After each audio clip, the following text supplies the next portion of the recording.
cher Léa, cher Miguel, Monsieur le Président de la Commission, Monsieur le Conseiller de Sa Majesté, Excellences, Mesdames et Messieurs, chers invités. C'est un grand honneur et un réel plaisir pour moi de prendre la parole dans un parterre d'invités aussi prestigieux. Permettez-moi donc de vous souhaiter à toutes et à tous la bienvenue au Maroc.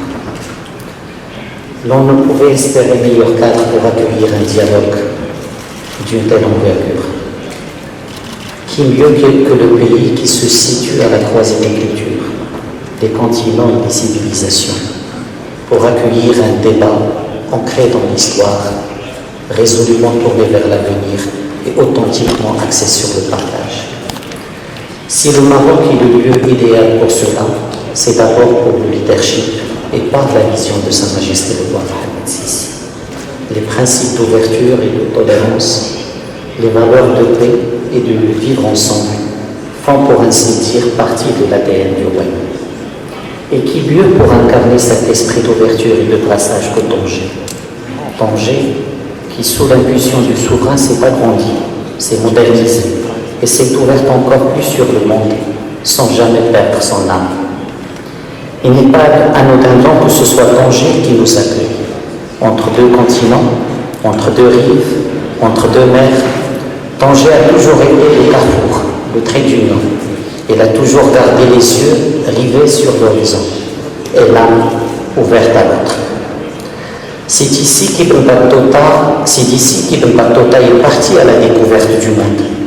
Et c'est ici que Matisse et Delacroix sont venus trouver l'éclat de lumière et l'éclair de génie. Sans doute pourrions-nous nous aussi trouver l'inspiration nécessaire pour une réflexion lucide et féconde. Et c'est là l'une des vocations du projet Al-Adha. Le projet Al-Adha a une utilité forte dans l'une des expressions et l'organisation de ce genre de réunion. Mais son action, je suis sûr, va au-delà et son impact peut aussi être profond. En effet, chers Léa, chers amis, l'engagement du Maroc aux côtés du projet Al-Adha est un engagement de la première heure. En 2009 déjà, lors du lancement du projet, Sa Majesté le roi Mohammed VI, dans son message aux participants, nommait l'indisciple avec courage et rejetait le négationnisme avec vigueur.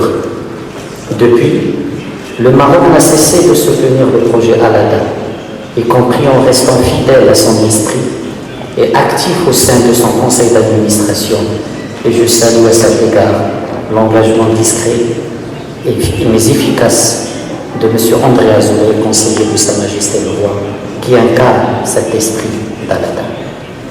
C'est que le projet Al-Adha est venu cristalliser un engagement marocain de longue date, le même engagement qui s'exprimait à travers la protection des concitoyens de confession juive par feu Sa Majesté Mohammed V face à la xénophobie et le nazisme.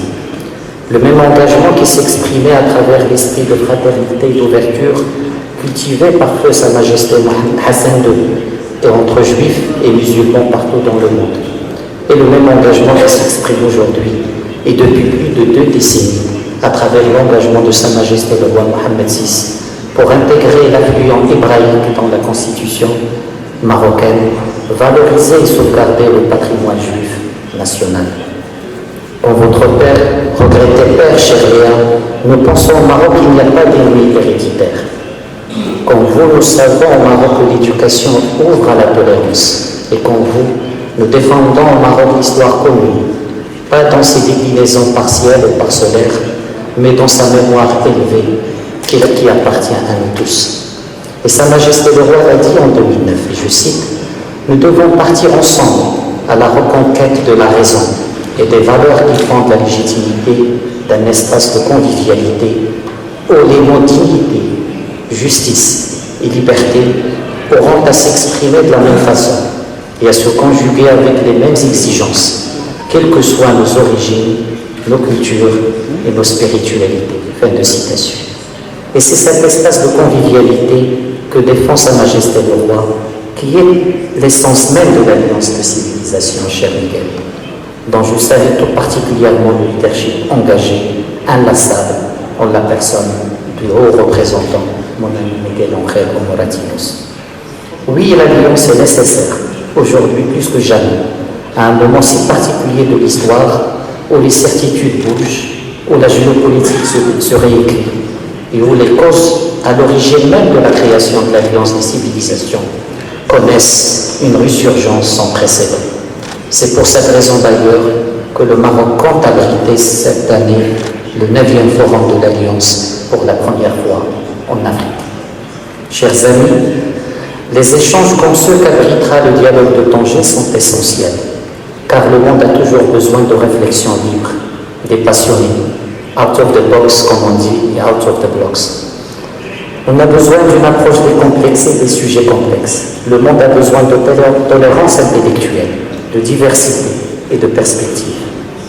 Reste comment le dialogue de Tanger peut marquer sa spécificité et sa différence. Peut-être d'abord en transcendant le brainstorming vers une prise en charge active des sujets discutés. C'est pourquoi le mélange entre intellectuels, journalistes, politiques, décideurs et penseurs peut faire la différence. Ensuite, en pérennisant et en élargissant la réflexion, il faut que le dialogue de Tanger devienne une tradition, un rendez-vous régulier. Enfin, il ne faut plus que l'actualité dicte l'échéance de nos rencontres. Durable, le dialogue de Tanger doit aussi rester créatif, jamais redondant, audacieux, mais jamais suiviste. Et le contexte actuel le rend pertinent à plus d'un titre. Nous vivons une époque de transformation profonde qui nous invite à examiner le monde extérieur d'un œil et se livrer à un exercice d'introspection à l'un de l'autre. La pandémie a été un révélateur de l'état profond de la société internationale. Là où il devait cristalliser la conscience d'un destin partagé, la pandémie a porté le visage du chacun pour soi. Il a marqué un affaissement de la coopération internationale à la faveur d'un repli national généralisé. On a vu détourner des masques à peine achetés. Et on a vu les masques être arrachés sur les tarmacs. On a vu des accès privilégiés prioritaires au vaccin, en ignorant le retour de boomerang d'une vaccination à 2 vitesses. Et à peine le monde parvient-il à percevoir l'espoir d'une relance post-Covid que d'autres sources de division commencent à dormir. On cherche davantage à vaincre et moins à convaincre. On instaure les jeux à son menu en consigne de victoire au lieu d'ériger la réussite mutuelle en règle de jeu. On parle de souveraineté à tout va, sacrifiant la sécurité collective sur l'autel de la souveraineté individuelle, comme si l'une et l'autre étaient exclusives. On renoue avec la violence comme mode de régulation, violence dans le langage, violence dans les actes, violence jusqu'à l'alerte. Qu'il s'agisse de l'emploi de la force ou d'une violence économique, les manifestations de conflictualité sont devenues légion. On confond l'intensité d'une conviction avec la brutalité d'une impulsivité. Et on se surprend ensuite de la montée du terrorisme et de l'extrémisme qui se mêle du reste au séparatisme. La pensée unique prospère sur le terrain de fausses certitudes. Les extrêmes saturent le débat et remplissent l'espace, malheureusement. Chers amis, je ne vous cache pas que j'étais anxieux sur ce que le diplomate que je suis peut apporter à une réflexion sur les Lumières. Il est certain que les Lumières ne sont pas seulement une période historique précise, cantonnée dans un espace géographique particulier, mais c'est plutôt un état d'esprit qui doit se frayer un chemin dans la diplomatie aussi. D'ailleurs, l'ère des Lumières est également celle de l'essor de la diplomatie moderne, non seulement parce qu'elle coïncide historiquement, mais parce qu'ils sont portés par le même élan. Montesquieu disait « Ce ne sont pas les médecins qui nous manquent, c'est la médecine ». Pour le paraphraser, je dirais « Ce ne sont pas les diplomates qui manquent, mais c'est la diplomatie ». Et j'ajouterai même la diplomatie des Lumières. Et permettez-moi de partager avec vous quelques éléments à ce sujet. Le temps diplomatique doit redevenir géopolitique, et pas seulement politicien. C'est un temps long, un temps stratégique, qui a besoin d'élan pour se construire dans la durée, et d'espace pour expliquer, et d'endurance pour faire adhérer. C'est tout le contraire du temps tactique qui se déploie par petits coups et vit des sondages et des réactions. La diplomatie des Lumières est une course de fond, pas un sprint de headlines. Les Lumières sont souvent dans la subtilité de la trajectoire. Et c'est le sens de la construction diplomatique patiente, mais visionnaire menée par Sa Majesté le Roi Mohammed VI en Afrique, au Moyen-Orient, et sur les questions multilatérales et globales. Deuxièmement, la meilleure solution n'est pas nécessairement celle que nous n'avons pas encore trouvée. Elle est peut-être et souvent juste devant nous. Au Moyen-Orient, par exemple, le salut passe peut-être par un retour à l'essentiel, c'est-à-dire une solution qui permet la cohabitation, le respect des droits légitimes des uns et des autres, et le dépassement des rancœurs et des rancunes, des attentes et des déceptions. C'est aussi valable en Afrique du Nord, pour ramener de la raison dans des choix qui défient souvent toute rationalité. Troisièmement, le monde gagne à avancer vers la co-connaissance, comme l'a dit Sa Majesté le Roi. Et je cite, « Les radicalismes, qu'ils soient ou non religieux, reposent sur la non-connaissance de l'autre, l'ignorance de l'autre, l'ignorance de court. La co-connaissance est une négation de toute forme de radicalisme. Et c'est cette co-connaissance qui nous permettra de relever les défis de notre présent tourmenté. » Fin de citation.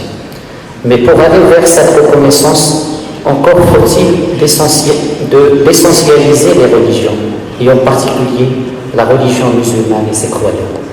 Pour le Maroc, pays de la commanderie des croyants, la religion doit être un rempart contre l'extrémisme, et non son prétexte. C'est cela que prend Sa Majesté le Roi à travers la diplomatie culturelle du royaume en Afrique.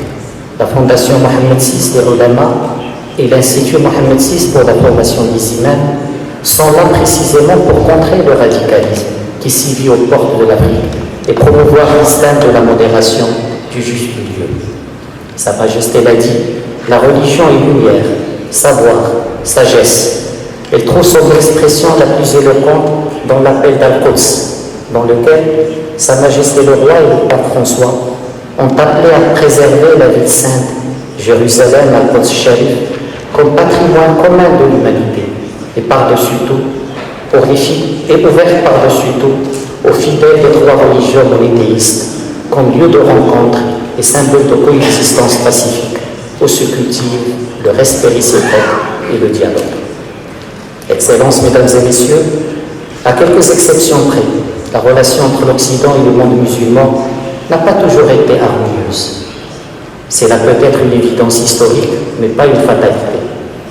Mais comme dans la plupart des interactions entre civilisations, il y a toujours des dimensions positives, même dans les frictions les plus douloureuses. L'université musulmane d'Al-Qarawi Nafaz n'a-t-elle pas formé un souverain pontife, le pape Sylvestre II? L'Andalousie musulmane n'a-t-elle pas joué le rôle dans le cheminement de l'Occident vers son siècle des Lumières? Cette même Andalousie musulmane n'a-t-elle pas été le chaînon pour rétablir le savoir entre la science moderne et les connaissances de la Grèce antique? Les croisades n'ont pas été paradoxalement une opportunité d'échange d'idées et de connaissances en même temps que de conquête et de commerce.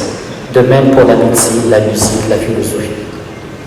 Bien nombreuses sont les innovations qui ont traversé les barrières des civilisations avant de traverser les barrières de l'espace et du temps.